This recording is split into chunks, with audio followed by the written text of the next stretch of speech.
if someone were to truly objectively evaluate turmeric, okay, I don't think there's one condition, one health problem that you couldn't find some benefit from taking this right here. It's amazing. I've been growing turmeric for the last 9 months, and I finally harvested it, and my wife and I are eating it. We're just chewing it. It's like an aromatic carrot. It's not very strong, but boy, does this have some serious potent properties. But first, let me talk about how to increase the bioavailability of turmeric. Now, anytime you take turmeric in a supplement, I highly recommend you don't take it in the curcumin extract only. You want the whole plant, because curcumin is only one of many, and I'm talking about thousands of different phytonutrients in turmeric. So if you get something that says curcumin extract, also make sure it comes with the turmeric powder. Or you could just, like I said before, chew the whole thing. Number 2, black pepper or white pepper will help you increase the absorption by roughly 2,000%. The white pepper actually increases the absorption a little bit better, but they're both pretty similar. Now, what you could do if you're going to take a supplement or just consume this, you can just take a black peppercorn or a white peppercorn and just swallow it. That will help. And thirdly, add some fat at the same time you're consuming it. The question is why? Because a lot of these phytonutrients, including curcumin, are fat soluble.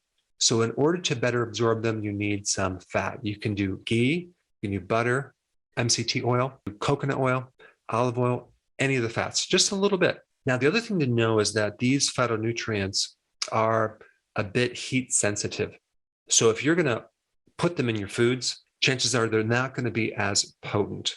The other point is, if you get a supplement with turmeric or the curcumin extract, make sure you get the one that's freeze-dried, because freeze-dried allows for these enzymes to be activated. So they're in a state that's dormant, but they're not overly processed or heated. So let's just do a deep dive into what this stuff actually can do for your body. Out of all the plants, I would imagine that turmeric is right at the very top as far as the number of studies that were done on this. I'm talking about double-blinded, placebo-controlled studies on all sorts of things. The 2 big areas of research for turmeric are, number 1, inflammation, and number 2, cancer. And the amazing thing about turmeric is that it has virtually no side effects.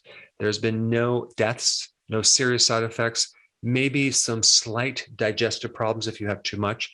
But even at high doses, there's no major serious side effects like there are with medications. And they've compared a lot of different medications to turmeric, and turmeric keeps up with these medication effects. Okay, so let's start with antioxidant potential. It increases glutathione. It increases other antioxidant networks in your body by actually increasing your ability to activate these antioxidants. There are certain genes that turn on or turn off your antioxidants, and turmeric has the ability to turn them on to help fight off free radical damage that's involved with oxidation and inflammation. Turmeric also has potent effects for your brain and nervous system. It's been tested to show significant improvements in Alzheimer's, Parkinson's, other neurodegenerative disorders. It's also been shown to decrease the formation of plaquing in the brain. It has very potent cardiovascular effects in helping lowering blood pressure, decreasing lipids, helps slowing down the formation of plaquing in arterial sclerosis and clogged arteries. It also protects that inner lining of your arteries, the endothelial layer that is usually most vulnerable to inflammation. Now, from a microbe standpoint, turmeric is a powerful antimicrobial, antiviral, antibacterial, anti-candida, antifungal, antiparasitic, anti-H. pylori. So it's great to take if someone had an infection. It shows great benefits to dermatitis and many other skin problems, psoriasis. It's great for the liver too, to protect the liver against fat formation, fibrosis, which someone develops after they have inflammation in the liver. Because turmeric has very potent anti-inflammatory properties, it's going to slow down fibrosis. Certain things in turmeric also increase bile salts, and that gives you a whole cascade of improving digestion, increasing the fat-soluble vitamins. Turmeric helps support the gut mucosal lining. And that's really important to prevent autoimmune diseases, allergies, and immune deficiencies. Curcumin in turmeric directly targets the DNA to help protect the DNA against free radical damage, to help in the improvement and repair of DNA. It also helps the cells that are damaged commit suicide, and that's a good thing. It's called apoptosis, which is controlled cell death if there's a problem in the cell, which that right there can help lessen the risk for cancer. Curcumin also protects the cell if someone is taking chemo or radiation therapy, as well as increasing the effectiveness of that treatment. Turmeric also helps the endocrine system in many different ways. One big way is to make insulin more sensitive. So if someone has insulin resistance as a pre-diabetic or a diabetic, it helps insulin become more sensitive.